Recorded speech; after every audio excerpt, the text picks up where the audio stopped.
ನಮಸ್ಕಾರ ಸ್ನೇಹಿತರೆ. ಇತಿಹಾಸದ ಕೆಲ ಕ್ಷಣಗಳು ಮಾತ್ರವಲ್ಲ, ಕೆಲ ತೀರ್ಮಾನಗಳು ಲಕ್ಷಾಂತರ ಜೀವಗಳ ಮೇಲೆ ಭಾರವಾಗಿ ಬಿಡಬಹುದು ಅಥವಾ ಜೀವವನ್ನೇ ಕಳೆಯಬಹುದು. ಅಂತಹದೇ ಒಂದು ತೀರ್ಮಾನದಿಂದ ಜಗತ್ತಿನ ಇತಿಹಾಸದಲ್ಲಿ ಮೂಡಿದ ಭೀಕರ ಅಧ್ಯಾಯ 1945 ಆಗಸ್ಟ್ 6ಕ್ಕೆ ಹಿರೋಶಿಮಾ ಬಾಂಬ್ ಸ್ಫೋಟ. ಹೌದು, ಹಿರೋಶಿಮಾ ನಾಗಾಸಾಕಿ ಮೇಲೆ ಆದಂತಹ ಸ್ಫೋಟ ಇಂದಿಗೂ ಯಾರೂ ಮರೆಯೋದಿಲ್ಲ. ಆಗಸ್ಟ್ 6ಕ್ಕೆ ಹಿರೋಶಿಮಾ ದಿನಾಚರಣೆಯನ್ನು ಇಂದಿಗೂ ಕೂಡ ಆಚರಿಸ್ತಾರೆ.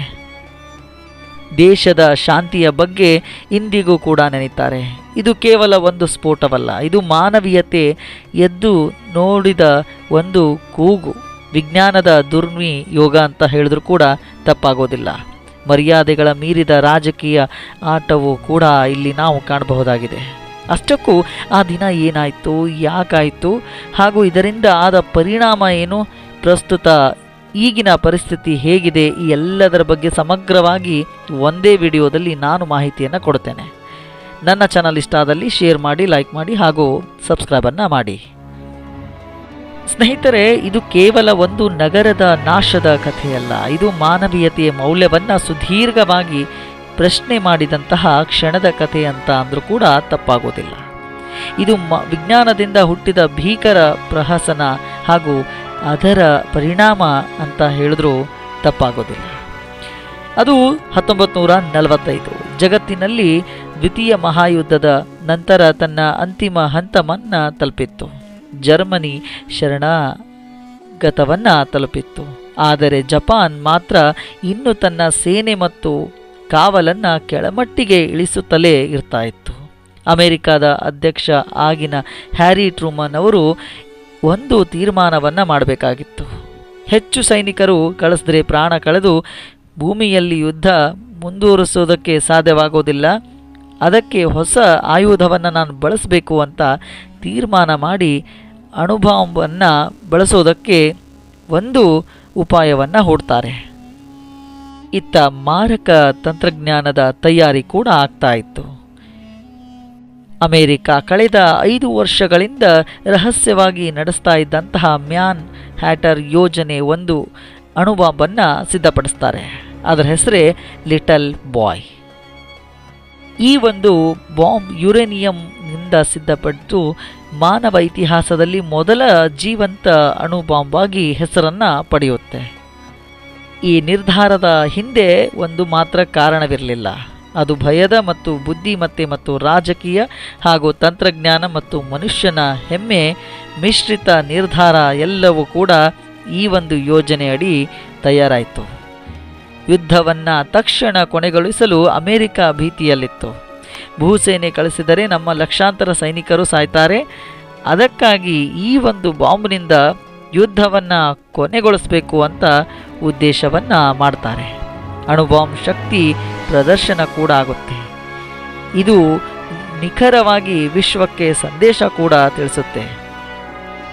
ಇಂದಿಗೂ ಅಮೆರಿಕ ಅಣುಬಾಂಬನ್ನು ಹೊಂದಿದೆ, ಹಾಗಾಗಿ ನಾವು ವಿಶ್ವ ಶಕ್ತಿ ಅಂತ ಹೇಳ್ಕೊತಾರೆ. ಇತ್ತ ಜರ್ಮನಿ ಸೋತ ನಂತರ ರಷ್ಯಾ ಕೂಡ ಜಪಾನಿನ ಮೇಲೆ ದಾಳಿ ಮಾಡಲು ಸಿದ್ಧವಾಯಿತು. ಅಮೆರಿಕ ಬಾಂಬನ್ನು ಬಿಟ್ಟು ಜಪಾನ್ನ ಶರಣಾಗತಿಯ ಕ್ರೆಡಿಟನ್ನು ತನ್ನದಾಗಿಸ್ಕೋಬೇಕು ಅಂತ ಇಲ್ಲಿ ಬಯಸಿತ್ತು. ಅಣುಬಾಂಬ್ ಎಷ್ಟು ನಾಶವಾಗಬಹುದು ಎಂಬುದನ್ನು ನೋಡುವ ಪ್ರಯೋಗ ಮಾಡಿತು. ಹಿರೋಶಿಮಾ ಅದರ ಆಕಾರ, ಜನಸಂಖ್ಯೆ, ಸಮುದ್ರ ಮಟ್ಟ ಇದಕ್ಕೆ ಆಯ್ಕೆ ಮಾಡಿಕೊಂಡ್ರು. ಆ ಒಂದು ಸ್ಥಳವನ್ನು ಆಯ್ಕೆ ಮಾಡಿಕೊಂಡು ಆ ಒಂದು ಸ್ಥಳದಲ್ಲಿ ಈ ಒಂದು ಪ್ರಯೋಗವನ್ನು ಮಾಡಬೇಕು ಅಂತ ನಿರ್ಧಾರ ಮಾಡಿ ಆಗಸ್ಟ್ 6, 1945 ಬೆಳಿಗ್ಗೆ 8:15ಕ್ಕೆ ಅಮೆರಿಕ ಎನೋಲಾಗೆ ವಿಮಾನದಿಂದ ಲಿಟಲ್ ಬಾಯ್ ಬಾಂಬ್ ಹಿರೋಶಿಮಾ ಮೇಲಕ್ಕೆ ಬಿದ್ದಿತ್ತು. ಬಾಂಬ್ ಭೂಮಿಯಿಂದ 600 ಮೀಟರ್ ಎತ್ತರದಿಂದ ಸ್ಫೋಟವಾಗ್ತಾ ಬಂತು. ಆಕಾಶವೇ ಬೆಂಕಿಯಾಗಿ ಹೊತ್ತಿಕೊಂಡಿತ್ತು. ಮನುಷ್ಯನ ನೆರಳು ನೆಲದಲ್ಲಿ ಜಾರಿ ಉಳಿಯಿತು. 3 ಲಕ್ಷಕ್ಕೆ ಇದ್ದಂತಹ ಆ ಒಂದು ಹಿರೋಶಿಮಾ ನಗರದ ಜನರು, ಬರೋಬ್ಬರಿ 80,000 ಜನರು ಕೆಲವೇ ಸೆಕೆಂಡುಗಳಲ್ಲಿ ಪ್ರಾಣ ಪಕ್ಷಿ ಹಾರಿಹೋಯಿತು. ಅದು ಕ್ಷಣ ಮಾತ್ರ, ಪರಿಣಾಮ ಆಗದೆ ಪೀಳಿಗೆವರೆಗೂ ಕೂಡ ಉಳಿತಾ ಬಂತು. ಆ ಒಂದು ಬಾಂಬ್ ಬಿದ್ದ ಸ್ಥಳದಲ್ಲಿ ಸುಮಾರು 4,000 ಡಿಗ್ರಿ ಸೆಲ್ಸಿಯಸ್ಟಷ್ಟು ತಾಪಮಾನವಿತ್ತು. ಸುಮಾರು 80,000 ಜನರು ಕ್ಷಣದಲ್ಲೇ ಸತ್ತ ನಂತರ ಮತ್ತಷ್ಟು ಜನ ಕೆಲವು ದಿನಗಳಲ್ಲಿ ಹಾಗೂ ವರ್ಷಗಳಲ್ಲಿ ಮರಣವನ್ನು ಹೊಂದಿದ್ರು. ನಗರದಲ್ಲಿ 70% ಭಾಗ ನೆಲಸಮವಾಗಿ ಬಿಟ್ಟಿತ್ತು. ಏಕಕಾಲದಲ್ಲಿ ಒಂದು ನಗರ ನಾಶವಾಗುವ ದೃಶ್ಯ ಇಡೀ ಜಗತ್ತನ್ನೇ ಬೆಚ್ಚಿ ಬೀಳಿಸುವಷ್ಟು ಆಗಿತ್ತು. ಸುತ್ತಮುತ್ತಲಿನ ಜಾನುವಾರುಗಳು, ಮನುಷ್ಯರು ಹಾಗೂ ಮನೆಗಳು ಎಲ್ಲವೂ ಕರಕಲಾಗಿ ಬೂದಿಯಾಗಿ ಹೋಗಿತ್ತು. ಮನುಷ್ಯನ ದೇಹ ಸುಟ್ಟು ಭಸ್ಮವಾಗಿತ್ತು. ಮಗುಗಳ ಚರ್ಮ ಕರಕಲಾಗಿತ್ತು. ಗರ್ಭಿಣಿಯರ ಗರ್ಭಪಾತವೂ ಕೂಡ ಆಗಿ ನರಳಾಡಿ ಸತ್ತು ಹೋಗಿದ್ರು. ಹೀಗಾಗಿ ಇದನ್ನು ವಿಜ್ಞಾನದಿಂದ ಹುಟ್ಟಿದ ನರಕ ಅಂತ ಕೂಡ ಇಂದಿಗೂ ಜನರು ಕರೆಯುತ್ತಾರೆ. ಇಂದಿಗೂ ಪ್ರಸ್ತುತ ಹಿರೋಶಿಮಾ ಪುನರ್ನಿರ್ಮಾಣಗೊಂಡಿದೆ. ಆದರೆ ನೋವಿನ ನಕ್ಷತ್ರ ಇನ್ನೂ ಕೂಡ ಅಲ್ಲಿ ಜೀವಂತವಾಗಿದೆ. ಎಷ್ಟೋ ಮಕ್ಕಳು ಇಂದಿಗೂ ಕೂಡ ಹುಟ್ಟಿದಾಗ ಯಾವುದಾದರೂ ಅಂಗ ವೈಫಲ್ಯದಿಂದ ನರಳುತ್ತಾರೆ ಹಾಗೂ ಯಾವುದಾದರೂ ಅಂಗಾಂಗ ಹಾನಿಯಿಂದ ಅವರು ಜನಿಸ್ತಾರೆ. ಹಾಗೂ ನಗರದಲ್ಲಿ ಶಾಂತಿಯ ಸ್ಮಾರಕ ಸ್ಥಾಪಿಸಲಾಗಿದೆ. ಪ್ರತಿ ವರ್ಷ ಆಗಸ್ಟ್ 6ರಂದು ಪೀಸ್ ಮೆಮೋರಿಯಲ್ ಸೆರೆಮನಿ ಕೂಡ ಅಲ್ಲಿ ನಡೆಯುತ್ತೆ. ಶಾಲೆಗಳಲ್ಲಿ ಶಾಂತಿಯ ಪಾಠ ಹಾಗೂ ಶಿಕ್ಷಣವನ್ನು ಇಂದಿಗೂ ಅಲ್ಲಿನ ಶೈಕ್ಷಣಿಕ ಆಧಾರದ ಮೇಲೆ ನಡೆಸಲಾಗುತ್ತೆ. ಜಗತ್ತಿಗೆ ಒಂದು ಸಂದೇಶ ಇಂದಿಗೂ ಅಲ್ಲಿನ ಜನ ಸಾರ್ತಾರೆ.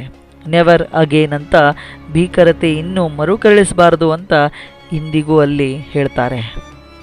ಈ ಘಟನೆ ನಮ್ಮೆಲ್ಲರಿಗೂ ಒಂದು ಎಚ್ಚರಿಕೆಯನ್ನು ಕೊಡುತ್ತೆ. ವಿಜ್ಞಾನ ಉಪಯೋಗಕ್ಕೆ ಮಾತ್ರವಲ್ಲ, ಮನುಷ್ಯನ ನಂಬಿಕೆ, ಬುದ್ಧಿ ಮತ್ತು ಶಾಂತಿಯ ಹಾದಿಗೂ ಮಾರ್ಗದರ್ಶಿಯಾಗಬೇಕು. ಒಂದು ಬಾಂಬ್ ಸಾವಿರಾರು ಜೀವಗಳನ್ನು ಕೊಲ್ಲಬಹುದು, ಆದರೆ ಒಂದು ಮಾನವೀಯ ಚಿಂತನೆ ಲಕ್ಷಾಂತರ ಜೀವಗಳನ್ನು ಉಳಿಸ್ತಿತ್ತು ಅನ್ನೋದು ಇಂದಿಗೂ ನಾವು ಈ ಒಂದು ಘಟನೆಯಿಂದ ಉದಾಹರಣೆಯನ್ನು ತೆಗೆದುಕೊಳ್ಳಬಹುದು. ಸ್ನೇಹಿತರೆ, ಒಟ್ಟಿನಲ್ಲಿ ಒಂದು ಅಣುಬಾಂಬ್ ಒಂದರಿಂದ ಲಕ್ಷಾಂತರ ಜೀವಗಳು ನಾಶವಾದರೂ ಆ ದುಃಖದ ನೆನಪು ಇಂದಿಗೂ ಅಲ್ಲಿ ಜೀವಂತವಾಗಿ ಉಳಿದಿದೆ. ಹಿರೋಶಿಮಾ ನಮಗೆ ತಿಳಿಸುವ ಎಚ್ಚರಿಕೆಯೂ ಕೂಡ ಅದೇ. ಯುದ್ಧ ಯಾವತ್ತೂ ಸತ್ಯವಲ್ಲ. ಶಾಂತಿಯಲ್ಲದೆ ಶಕ್ತಿಯ ಆಸೆ ಮಾನವ ಕುಸಿತಕ್ಕೆ ಕಾರಣವಾಗಬಹುದು ಅಂತ ನಮಗೆ ಸಂದೇಶವನ್ನು ನೀಡುತ್ತೆ. ಈ ಘಟನೆಯ ಹಿಂದಿರುವ ಸತ್ಯ, ಎಚ್ಚರಿಕೆ ನಮಗೆ ತಿಳಿಸೋದು ಮನುಷ್ಯನ ಬುದ್ಧಿಯು ದೊಡ್ಡದಾದರೂ ಅವನ ಹೃದಯ ಮಾನವೀಯತೆಯಾಗಿರಬೇಕು. ಅವನ ಬುದ್ಧಿ ನಾಶದ ಮಾರ್ಗಕ್ಕೆ ಕರೆದುಕೊಂಡು ಹೋಗಬಾರದು ಅನ್ನೋದು ಇಲ್ಲಿ ಹಿರೋಶಿಮಾದ ಘಟನೆ ತಿಳಿಸುತ್ತೆ.